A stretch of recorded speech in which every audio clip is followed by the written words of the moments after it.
क्या हाल है साथियों, मैं विकास तोमर आपके अपने trustworthy channel study for civil services पे आज आपके समक्ष लेके आ गए हैं 2 मार्च का करंट अफेयर हिंदी इंग्लिश दोनों ही भाषाओं में। और हमारे मोस्ट इंपॉर्टेंट एग्जामिनेशन जो है यूपीएससी का ईपीएफओ और अदर स्टेट पीसीएस एग्जामिनेशन से संबंधित जो हमारे आज के टॉपिक्स हैं वो हैं आपके गुरु रविदास जयंती, लीस्ट डेवलपमेंट कंट्रीज का स्टेटस क्या है, किसको कहा गया है कि हटाना चाहिए, क्या है इसके बारे में जानेंगे। इस बार अनिवासी भारतीयों के लिए डाक मतपत्र नहीं होगा, निर्वाचन आयोग ने कहा है, इलेक्शन कमीशन ऑफ इंडिया ने।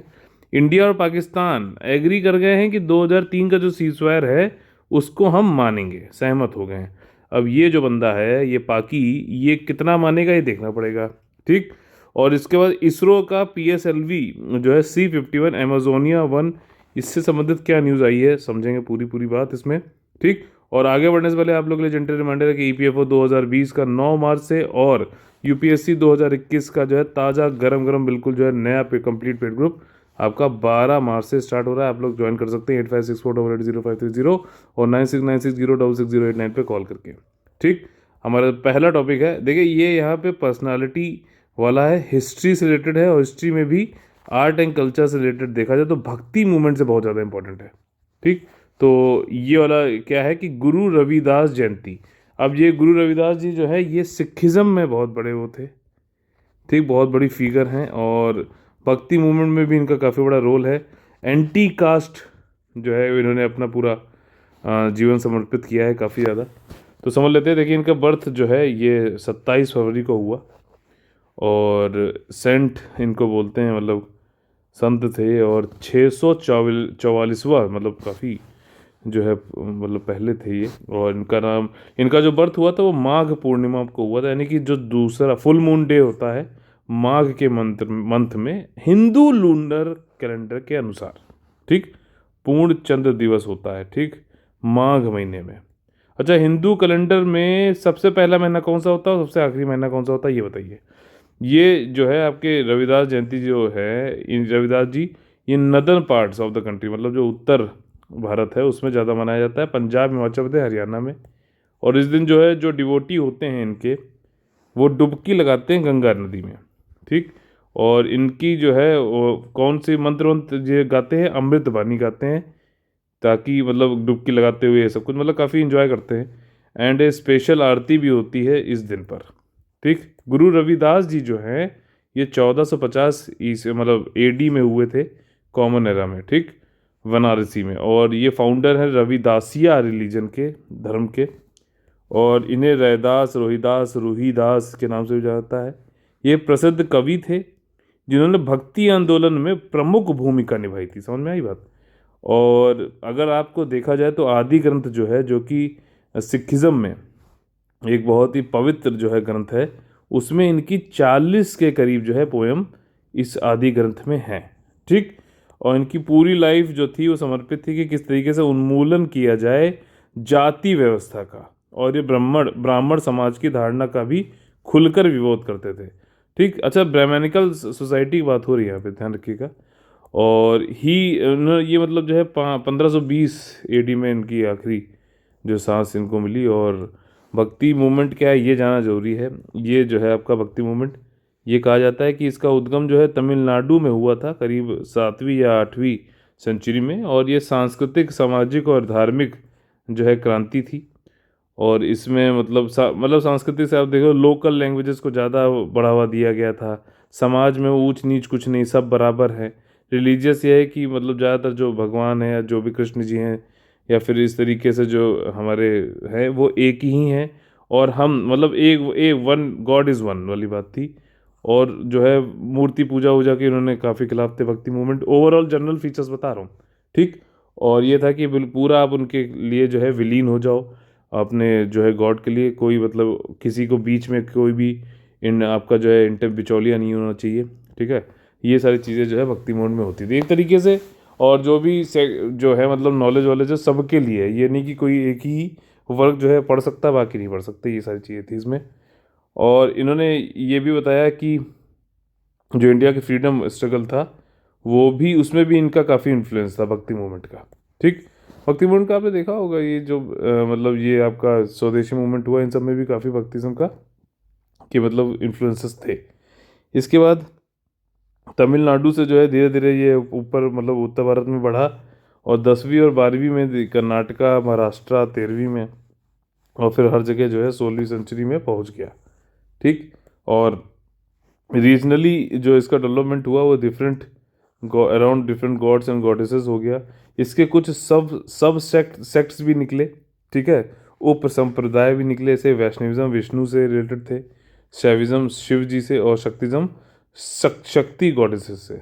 ठीक है। तो ये थोड़ी सी चीज़ें हैं, इनको ध्यान रखिएगा। भक्ति पहले हम लोगों ने सूफिज्म किया था, आज आप लोगों के लिए जो है होमवर्क ये है कि आप लोग आज भक्तिज्म वाला कर लीजिएगा, भक्ति मूवमेंट पूरा पूरा, कि कौन थे, जैसे कि रामानुजाचार्य आपका जो थे, ये सारे बहुत लोग थे ना, तो इनके नाम से करके बढ़िया से लिख लीजिएगा। पिछली बार सब लोग किस लोगों ने, जब मैंने सूफिज्म पूछा था तो भक्तिज्म भी कर लिया था। ठीक। अगला जो टॉपिक है हमारा वो है least development country, developed country status, अल्प विकसित देश की श्रेणी। अब ये जो है आपका यूनाइटेड नेशन, संदर्भ समझ लीजिए, यूनाइटेड नेशन कमिटी जो है फॉर डेवलपमेंट पॉलिसी, ये यूनाइटेड नेशन की एक कमिटी है डेवलपमेंट पॉलिसी से रिलेटेड। ये बताता है कि कौन सी कंट्री अभी लीस्ट डेवलप्ड है, ठीक, कौन सी डेवलपिंग है, विकासशील है, कौन सी डेवलप्ड हो चुकी है। इसके मानक क्या होते हैं, किस पे मतलब किस स्टैंडर्ड पे इसको जो है किया जाता है, पर कैपिटा इनकम, मेनली जो है पर कैपिटा इनकम से ही इसको देखा जाता है कि अगर किसी कंट्री की जो है पर कैपिटा इनकम फला रेंज से ऊपर जा रही है तो उसको कहा जाएगा कि भैया तुम डेवलपिंग या डेवलप्ड में हो गया। और भी दो फैक्टर है, भी बताता हूँ इसमें। ठीक। ये डिसीजन यहाँ पे बांग्लादेश के परिप्रेक्ष्य में संदर्भ है यहाँ पे, कि इन्होंने ये कहा है सीडीपी ने कि बांग्लादेश भैया तुम अब जो है लीस्ट डेवलपमेंट कंट्री में नहीं आते हो। ठीक। तुम जो है ऊपर आते हो, पहले भी ये बोल चुका है। डिसीजन ये अभी 26 फरवरी की इनकी मीटिंग हुई थी, ट्राइनियल रिव्यू मीटिंग हुई थी, मतलब कि 3 साल में एक बार होती है। और इसका जो है सेकंड कंसेक्यूटिव टाइम 2018 में भी कहा था सीडीपी ने, अब इस बार भी कहा 2021 में भी, कि आपका जो है बढ़ाना पड़ेगा। अच्छा, ये जो लीस्ट डेवलपमेंट कंट्री से डेवलप्ड कंट्री से अगर आप ऊपर जा रहे हो थोड़ा सा डेवलपिंग या फिर और भी कोई, तो इसके प्रोज भी हैं कॉन्स भी है, अच्छाई भी है बुराई भी है, ये दोनों है। इसलिए जो लोग हैं वो छोड़ना नहीं चाहते हैं, मतलब यानी ये कैटेगरी काफ़ी इम्पोर्टेंट, मतलब काफ़ी जो है प्रेफरेंस देती है। इसलिए म्यांमार के लिए भी, और लाओस जो है ना पीपल डेमोक्रेटिक रिपब्लिक, इसके लिए भी जो है ये ग्रेजुएशन का बताया गया है क्राइटेरिया, कि आप भी भैया एलडीसी अब नहीं रहे हो। ठीक। ये आपका किस में आता है, एशियन कंट्रीज़ में आते हैं दोनों ही। ठीक। ये वाली बात है। हाउएवर द यूएन पैनल जो है उसने ये बोला है, रिकमेंड किया है कि म्यांमार में अभी हम नहीं जाएंगे एलडीसी से ऊपर। क्यों? क्योंकि वहाँ पे मिलिट्री कूप और ये सब जो हुआ है उसकी चक्कर में। और what should be the criteria क्या होता है, सीडीपी डिसाइड करता है कि पर कैपिटा प्रति व्यक्ति आय, मानव संपत्ति सूचकांक, ये ह्यूमन एसेट सूचकांक इंडेक्स है, बहुत ज़्यादा इंपॉर्टेंट है। ये दोनों इंडेक्स काफ़ी इंपॉर्टेंट, इकोनॉमिक वल्नरेबिलिटी इंडेक्स। ठीक। इसको जो है आपका कौन करता है, ये है ECOSOC, यानी कि United nation economic and social council जो है ये निकालते हैं आपके कौन से, ह्यूमन एसेट इंडेक्स और इकोनॉमिक वल्नरेबिलिटी इंडेक्स। ठीक। और कंट्री जो है कम से कम उसको दो कोई, जो ये तीन में से जो क्राइटेरिया में से दो कोई अगर कर ले, दो कॉन्जिक्यूटिव ट्रायनियल रिव्यू में, तो भी टू बी कंसिडर्ड एलडीसी। ठीक। किसी को भी अगर एलडीसी बनना है तो इन तीनों में से कम दो कोई कर लो। ठीक। और 2 बार कर लो, मतलब जैसे 2018 में हुई, 2021 में भी हुई, दोनों बार कह दिया गया कि एलडीसी में रहना है या नहीं रहना है। तो अगर एलडीसी में रहना है तो उसके बाद जो है आपको मतलब उसको मिल सकती है वाली कैटेगरी। ठीक है। तो यहाँ पे मतलब एक चीज़ यहाँ पे देखिए, फिर से बता दे रहा हूँ, यहाँ पे बांग्लादेश को कहा गया है कि आपको एलडीसी की श्रेणी मिल जाएगी।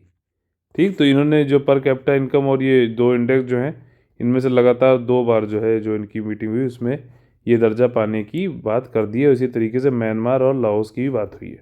ठीक। समझ में आ गया। और उसके बाद देखो बांग्लादेश जो परफॉर्मेंस जो है इसका, जीएनआई जो है पर कैपिटा इनकम आपकी बढ़ के हो गई है 1827, चाहिए 1230। ठीक। ह्यूमन एसेट इंडेक्स में देखा जाए तो कंट्री का स्कोर जो है वो है आपका 75.3, चाहिए 66। इकोनॉमिक वल्नरेबिलिटी इंडेक्स में देखा जाए तो कंट्री का स्कोर है 32, चाहिए 27.3। इसका फर्दर प्रोसेस में देखा जाए तो प्रपोजल विल बी सेट, अब ये भेजा जाएगा UN ECOSOC, यानी कि आपका संयुक्त राष्ट्र महासभा, नहीं, ये संयुक्त राष्ट्र आर्थिक और सामाजिक परिषद को प्रस्ताव भेजा जाएगा, और इसके बाद ये यूएनजीए जो होती है संयुक्त राष्ट्र महासभा, सितंबर में ये अप्रूव करेगी कि भैया हाँ इनको ये दर्जा दिया जाए कि ना दिया जाए। अब बांग्लादेश जो है will get time up to, अब उसके बाद 2026 तक बांग्लादेश को टाइम दिया जाएगा कि वो अपना मतलब स्टेटस जो है ट्रांजिशन करे, ठीक, of a developing countries to prepare for the transition to the status of a developing country. ठीक, ये चेंज करने का मतलब टाइम जो है इनके पास वो 2026 तक का है।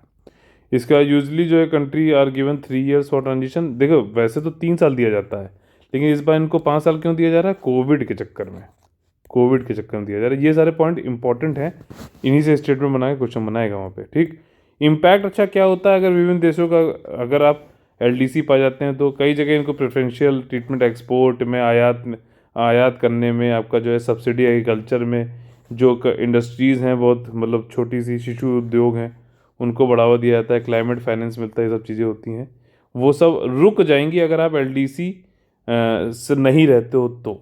ठीक, और बाकी अगर रहते हो तो ये सारी चीज़ें आपको मिलेंगी, क्रेडिट रेटिंग और ये सारी चीज़ें बढ़िया हो जाती हैं। ठीक है, यहाँ पे देखिए इलेक्शन कमीशन ने क्या बोला है कि जो है आपको कोई पोस्टल बैलेट नहीं दिया जाएगा एनआरआईज को, यानी कि जो नॉन रेजिडेंट इंडियन है 182 दिन से, इसके बारे में मैंने ऑलरेडी पहले बता चुका हूँ। ठीक है, और 180 दिन के ऊपर अगर ये इंडिया से बाहर रहते हैं एट अ स्टेज तो इनको नॉन रेजिडेंट इंडियन बोला जाता है। इलेक्शन कमीशन ने बोल दिया कि अभी जो चुनाव होने वाले हैं आपके तमिलनाडु, केरला, पुदुचेरी और आपका आसाम और वेस्ट बंगाल में, तो वहाँ के लिए जो लोग यहाँ से रहते, यहाँ पे इनकी कॉन्स्टिट्यूंसी में तो रहते हैं लेकिन फ़िलहाल भारत के बाहर रह रहे हैं, तो आपको कोई भी पोस्टल बैलेट की फैसिलिटी इन वाले चुनाव में अभी नहीं मिलेगी। समझ में आएगी बात? अच्छा, ये बहुत बड़ा मूव हो सकता है, क्यों? क्योंकि केरला से बहुत लोग बाहर रहते हैं, तो ये काफ़ी बड़ा एक वोट बैंक का चंक है जो कि उनको मौका नहीं मिलेगा वोटिंग करने का। इलेक्शन कमीशन जो है ने बोला है कि एनआरआईज को नहीं दिया जाएगा। इसमें देखिए पहले इन्होंने यहाँ पे बोला था कि हम पोस्टल बैलेट देंगे ओवरसीज़ इलेक्टर्स को, 2020 में बोला था, और ये प्रपोजल जो था इलेक्शन कमीशन का ये मिनिस्ट्री ऑफ एक्सटर्नल अफेयर्स को दिया गया था। ठीक, और 2020 में इलेक्शन कमीशन ने जो है अलाउ भी कर दिया था कि सीनियर सिटीजन जो हैं जो 65 साल के ऊपर हैं और कोविड-19 पॉजिटिव, और उनको वोट बाय पोस्ट वो कर सकते थे। अब असेंबली इलेक्शन जब होने वाले हैं अभी अप्रैल 5 इन स्टेटमेंट में, तो यहाँ पर क्या है कि अगर आप पोस्टल बैलेट का मान लीजिए सेक्शन पूछ ले एग्ज़ाम में, तो सेक्शन नंबर है 60, कौन से एक्ट का? आरपी एक्ट 1951 का, जो कि ये बताता है कि पोस्टल बैलेट की फैसिलिटी मिलती है। और यूएन रिपोर्ट 2015 में देखा गया कि इंडिया का डायस्पोरा सबसे बड़ा है पूरी दुनिया में, और ये जो है 16 मिलियन पीपल के आसपास है। ठीक, 1.6 करोड़। और ये जो है ये फैसिलिटी जो होती है पोस्टल बैलेट वाली, ये क्या है कि वोटर कैन कास्ट कर सकता है अपना वोट रिमोटली। कौन कौन कर सकता है अभी बताता हूँ। अच्छा, इसी पोस्टल बैलेट को आप इलेक्ट्रॉनिकली भी भेज सकते हो, इसको ई ट्रांसमिटेड पोस्टल बैलेट भी बोलते हैं, इलेक्ट्रॉनिक टू सर्विस वोटर। ठीक, और ये है कि यूज़र जो है अपना कास्ट कर देता है प्रेफरेंस बैलेट पेपर पे, फिर उसको इलेक्शन ऑफिसर को भेज देता है काउंटिंग के लिए। Who can avail the postal, ये देखिए किसको इसको मिल सकता है? प्रेसिडेंट को, वाइस प्रेसिडेंट को, गवर्नर, राज्यपाल, cabinet minister, speaker of the house, government officer on poll duty, जो कि मतलब गवर्नमेंट ऑफिसर ड्यूटी कर रहे हैं तो वहीं पे बैठ के अपना पोस्टल बैलेट भेज दिया उन्होंने। साथ ही साथ आर्म्ड पुलिस फोर्स, मतलब किसी एक राज्य की फोर्स अगर कहीं और स्टेट में सर्व कर रही है, पुलिस की बात हो रही है, तो उसको मिल सकता है पोस्टल बैलेट डालने के लिए। साथ ही साथ आर्मी, आर्म फोर्सेस को तो मिलता ही है। गवर्नमेंट एम्प्लॉयज़ जो कि अपने जो मतलब भारत के बाहर पोस्टेड हैं, ये कौन लोग होंगे? एम्बेसडर होते हैं ना, जो आईएफएस में है, इंडियन फॉरेन सर्विसेज में है, उनके लिए ज़्यादातर बात हो रही है यहाँ पर।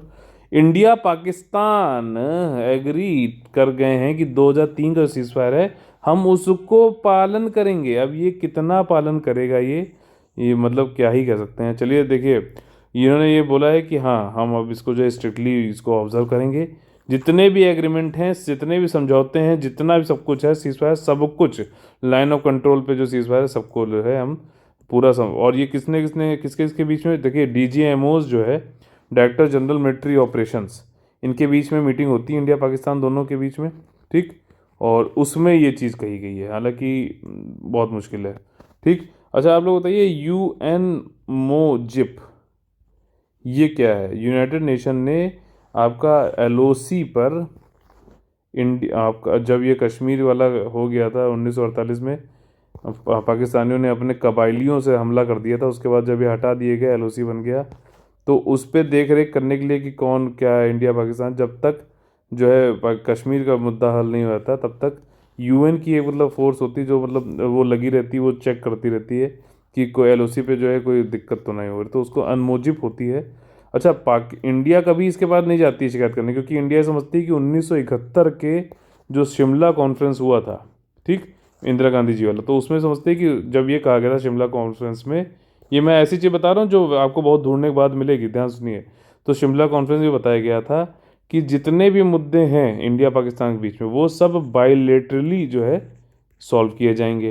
तो इंडिया कहता है कि भैया अब अनमोजिब की हमें कोई ज़रूरत नहीं है, ठीक, हम नहीं मानते हैं इसे कुछ जो है कि ये हमारे बीच में पड़े, क्योंकि इंडिया और पाकिस्तान के बीच में समझौता हो चुका है शिमला कॉन्फ्रेंस में, और उन्होंने कहा था कि हम दोनों द्विपक्षीय रूप से जो है सारे जितने भी जो मुद्दे हैं उनको सुलझाएंगे।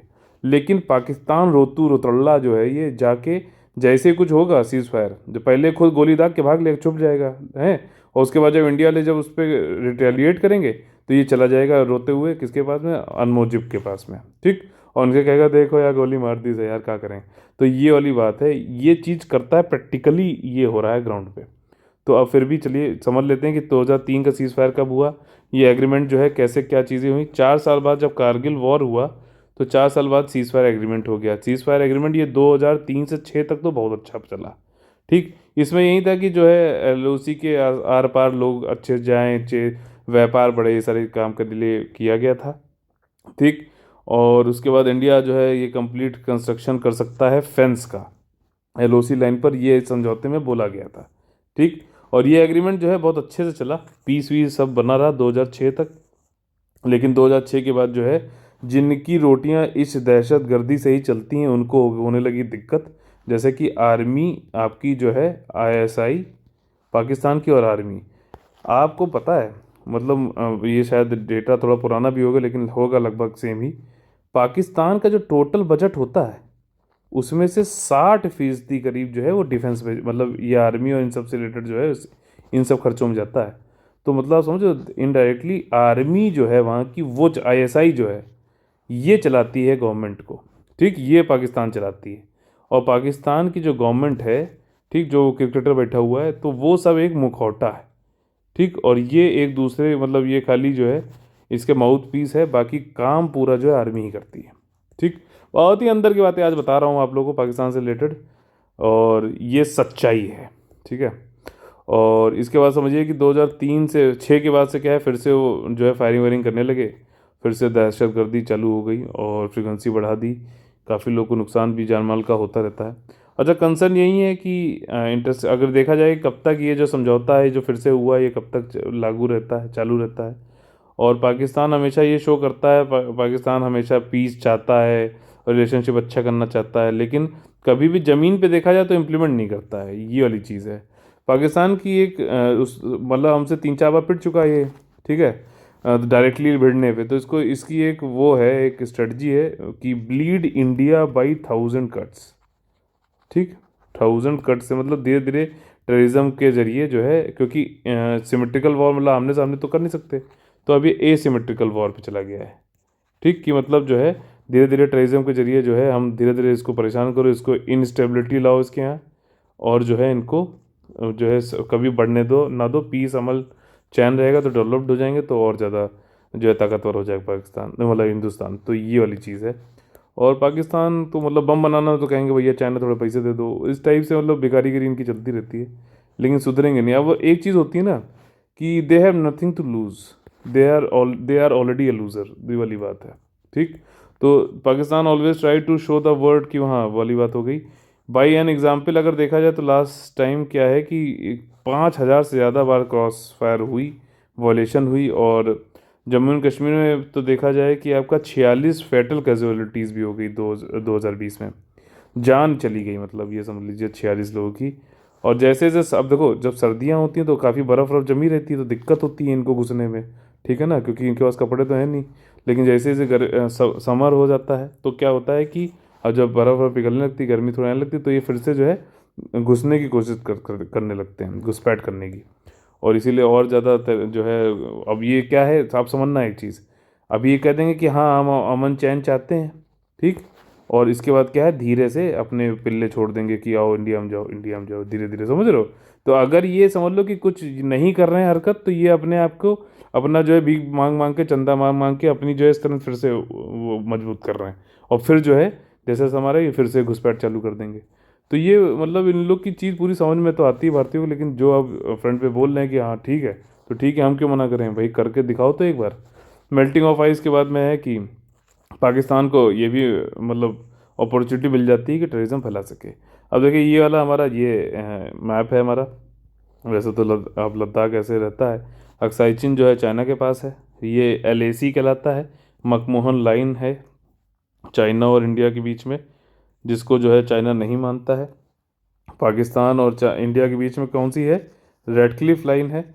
अच्छा आप लोगों ने मतलब ये मूवी देखी होगी गदर, और ये काफ़ी जो है जब पार्टीशन हुआ, इंडिपेंडेंस मिली, तो काफ़ी जो है मारकाट मची।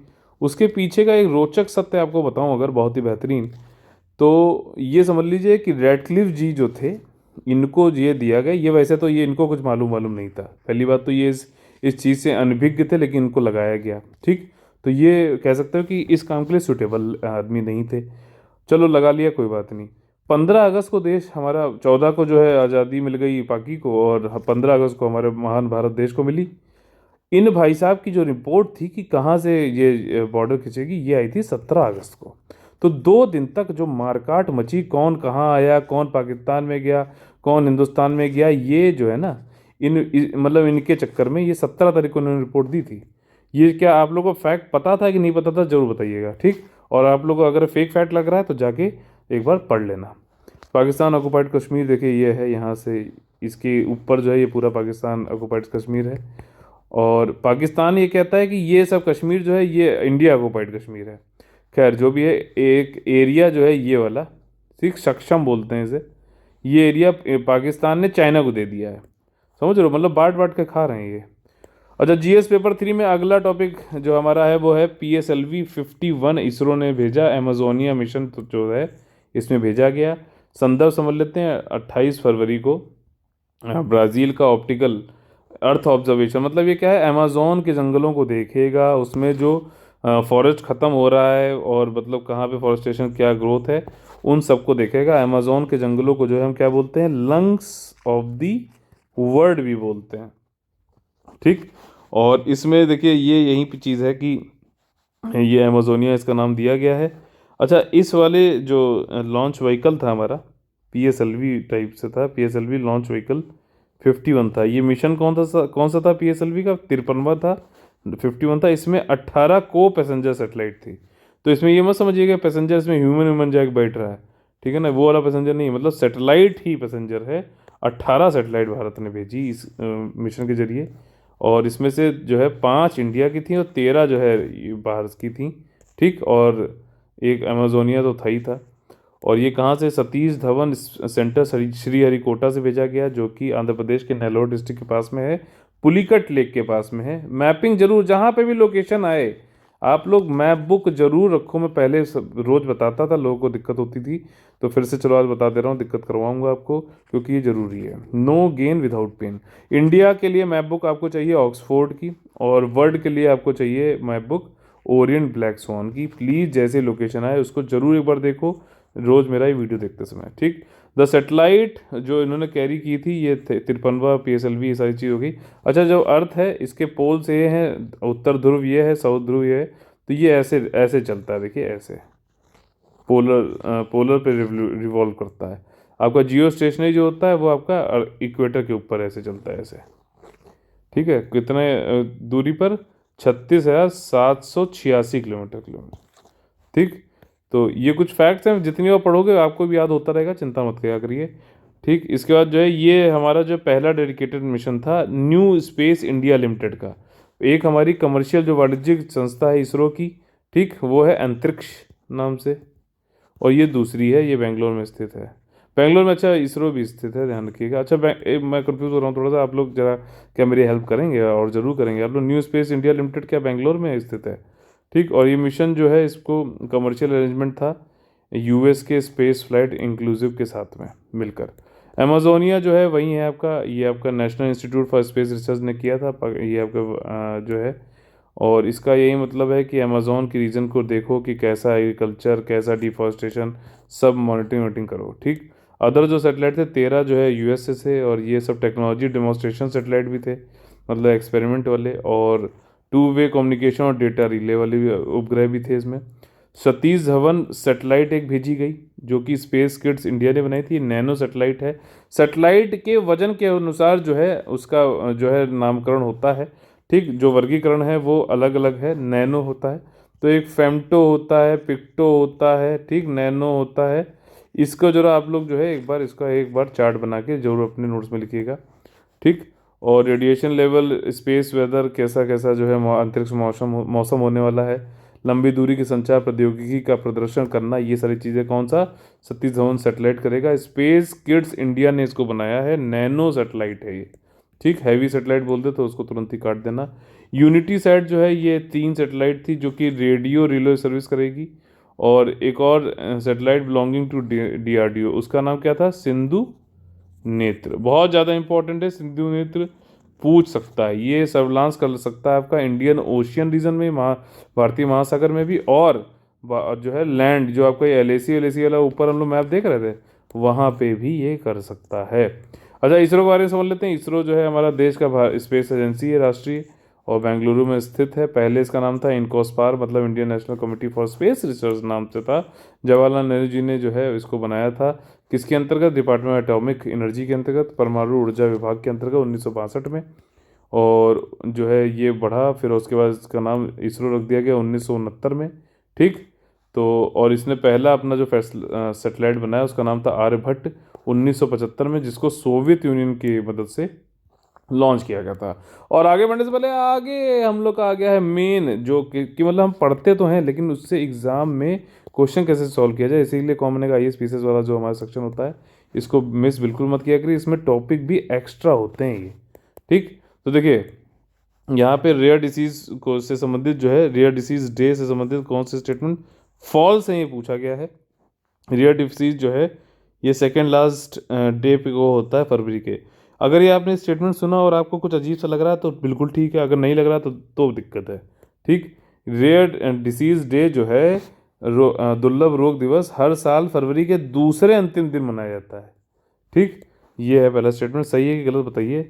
ये डे जो है ये अवेयरनेस, जागरूकता फैलाता है कि रेयर डिसीज जो है, दुर्लभ रोग जो हैं उनके बारे में, और इम्प्रूव कैसे हम उसका ट्रीटमेंट और ये मेडिकल रिप्रेजेंटेशन इंडिविजुअल और रेयर डिसीजेस की उनकी फैमिली के लिए उनको पहुंचा सकते हैं।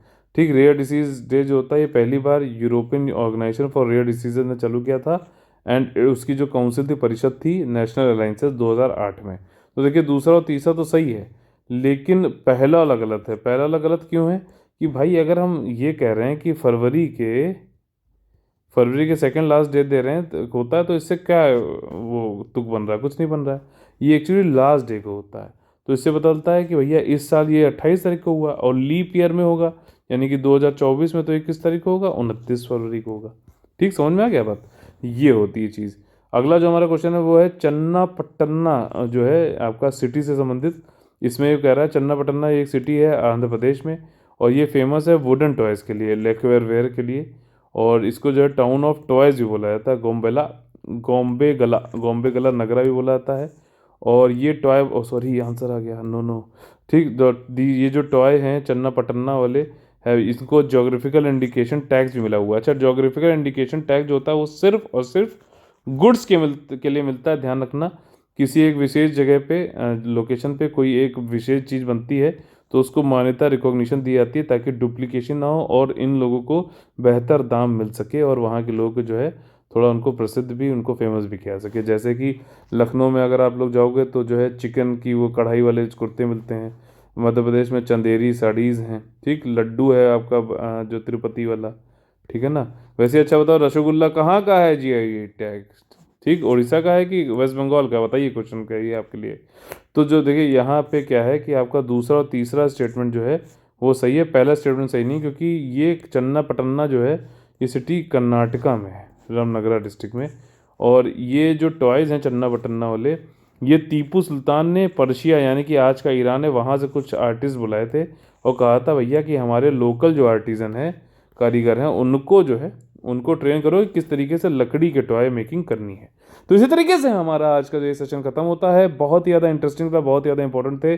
और अगर आप लोग को बिल्कुल थोड़ा सा भी अच्छा लगता है तो प्लीज़ लाइक शेयर सब्सक्राइब जरूर कर सकते हैं। लाइक करते हैं तो हमारा प्रोत्साहन बढ़ता है, शेयर करते हैं तो और लोगों की मदद होती है, सब्सक्राइब करते हैं तो आपको नोटिफिकेशन सबसे पहले मिलता है, और अगर आप लोग कमेंट करते हैं तो आप लोगों की ब्रेन की एक्सरसाइज होती है, जो कि बहुत ही ज़्यादा जरूरी है आपके सिलेक्शन को सुनिश्चित करने के लिए। और अगर आप लोग हमारे साथ पेड ग्रुप में जुड़ना चाहते हैं, यूपीएससी का 2021 वाला प्रीलिम्स का जो है पूरा कंप्लीट पेड ग्रुप 12 मार्च से चालू हो रहा है, और ईपीएफओ का जो है आपका 9 मार्च से चालू हो रहा है। तो अगर आप लोग को ज्वाइन करना है तो कॉल कर सकते हैं 8564880530 और 9696066089 पर।